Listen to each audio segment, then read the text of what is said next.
right, and we are back with News Gang. Francis, the timelines. Yeah. There's another date that seems to be coming up somehow, October.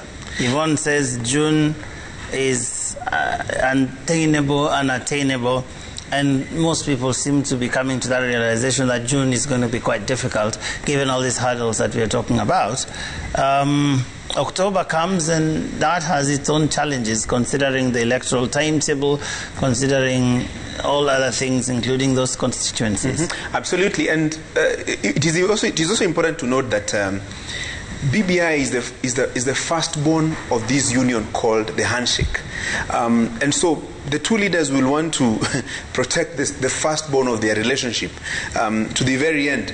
And when I look at the timelines that were released in November last year, the date that was specifically set out for a referendum was June, up to June 6th or thereabout.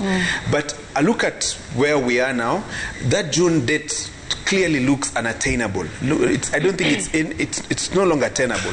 And there are reasons for that. For example, you had those MPs in the National Assembly, the chairman of the Justice and Legal Affairs Committee, seeking an extension of the committee's period to deal with the BBI document. And members of parliament were really questioning the wisdom in that extension.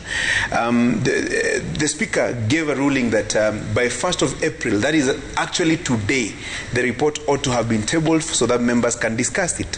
But that didn't happen because members adjourned, and so the earliest they will be back is beginning of May. However, it is possible for either the majority side or the minority side in the National Assembly to petition the speaker to call a special sitting, that special sitting to come and address specifically the issues that will have been outlined in that Gazette notice, asking members of parliament to come back. And possibly that would be the BBI report by the committee, where members of parliament can now eventually vote to accept or to reject the document. So it is still possible for members of parliament to be recalled from their break or the adjournment that they went to for about a month.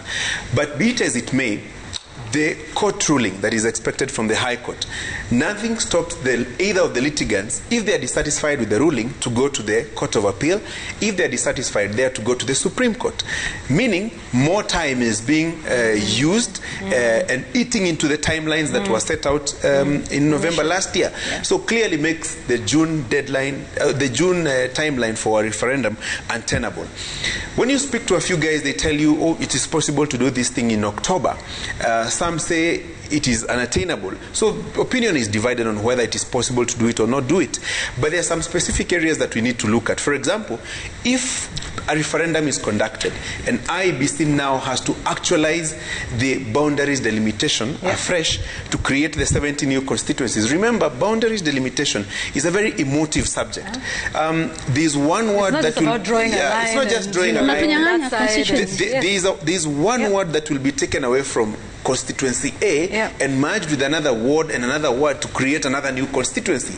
And there are political interests herein, because there's somebody who feels, I am popular in this ward. So if you take it away from me, you're diminishing my chances of being elected in the next year's election. And so you will see a lot of squabbles. And also, nothing stops somebody who is dissatisfied with the boundaries delimitation from contesting that process in a court of law. Therein, then, there's also another tussle in the corridors of justice. So there are quite a number of things. The timelines are one thing.